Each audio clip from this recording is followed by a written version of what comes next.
pada abad ke-20 ya, ilmu biokimia semakin mengalami perkembangan dengan ditemukannya struktur DNA double helix oleh James Watt dan Francis Crick 1953, yang dimana DNA ini merupakan senyawa yang membawa informasi kehidupan pada makhluk hidup. Nah, DNA ini ternyata mempunyai struktur biokimia yang sudah saya jelaskan sebelumnya, ya, terdiri dari basa nitrogen, asam amino, kemudian hidrogen, serta dari gugus fosfat. Kemudian dilakukan pengembangan mikroskop elektron yang sebelumnya mikroskop biasa diperkenalkan oleh Robert Hooke, dan enzim merupakan protein, biokimia genetika dan rekayasa genetika. Ini termasuk penemu biokimia yang sangat terkenal, Emil Fischer. Ya, dia menemukan struktur ya, atau cara kerja enzim yang dikenal dengan teori lock and key, teori gembok dan kunci. Nanti kita akan pelajari selanjutnya pada materi enzim ya. Emil Fischer mengatakan protein merupakan gugus bangunan kecil yang berbeda yang disebut sebagai asam amino yang terkait satu dengan yang lainnya yang membentuk rantai panjang ya. Karena asam amino ini dibentuk dengan ikatan peptida yang nantinya akan membentuk polimer, yakni protein. Sir Hans A. Krebs ini adalah penemu dari siklus Krebs ya, atau siklus trikarboksilat asid. Hans Krebs berhasil memaparkan proses reaksi biokimia dari siklus urea. Dari penemuannya ini diketahui ternyata sel bisa mengubah energi kimia dari senyawa organik zat makanan menjadi bentuk yang dapat digunakan oleh kehidupan ya, dalam bentuk energi yang tersimpan di dalam sel dalam bentuk adenin trifosfat, yang selanjutnya dikenal dengan prinsip bioenergetika, yakni prinsip pengubahan energi yang disertai dengan reaksi-reaksi kimia. Nanti kita akan pelajari bagaimana perubahan energi yang terjadi pada sel. Selanjutnya, konsep bioenergetika yakni merupakan ilmu pengetahuan yang mengetahui perubahan energi yang menyertai reaksi-reaksi kimia. Selama reaksi kimia berlangsung akan diikuti oleh pelepasan energi, baik ketika reaksi pada tingkat energi yang lebih tinggi ke tingkat energi atau ke tingkat energi yang lebih rendah. Contohnya ini bioenergetika pada benda mati ya. Jadi biasanya mereka akan menyimpan energi dalam bentuk energi kinetik maupun energi potensial. Misalnya kayu mengandung energi potensial ya, yang jika dibakar dia akan menjadi karbon dan melepaskan energi dalam bentuk panas. Sementara pada benda hidup seperti manusia, hewan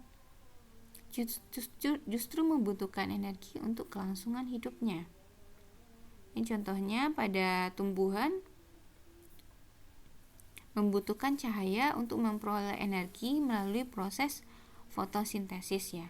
Karena tumbuhan sendiri memiliki klorofil yang bisa digunakan untuk fotosintesis, dalam arti nantinya untuk menghasilkan glukosa ya. Nah, sementara organisme non fotosintetik seperti manusia dan hewan, dia tidak dapat menggunakan cahaya sebagai energinya. Maka dia harus mengubah energi kimiawi dari biomolekul nutrien seperti protein, kemudian karbohidrat maupun asam lemak, diubah menjadi ATP yang bisa digunakan sebagai sumber energi. Nanti kita akan pelajari pada materi berikutnya. Ini contohnya siklus Krebs ya.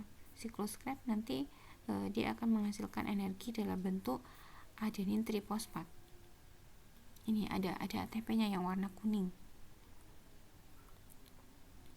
Nah, secara garis besar proses biokimiawi yang terjadi di dalam tubuh dinamakan dengan proses metabolisme.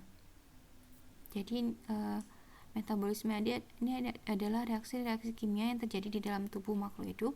Ada yang sifatnya katabolisme, melisis ya, berarti mengubah senyawa kompleks menjadi senyawa sederhana, dan ada yang bersifat anabolisme, mensintesis dari senyawa sederhana menjadi senyawa yang lebih kompleks.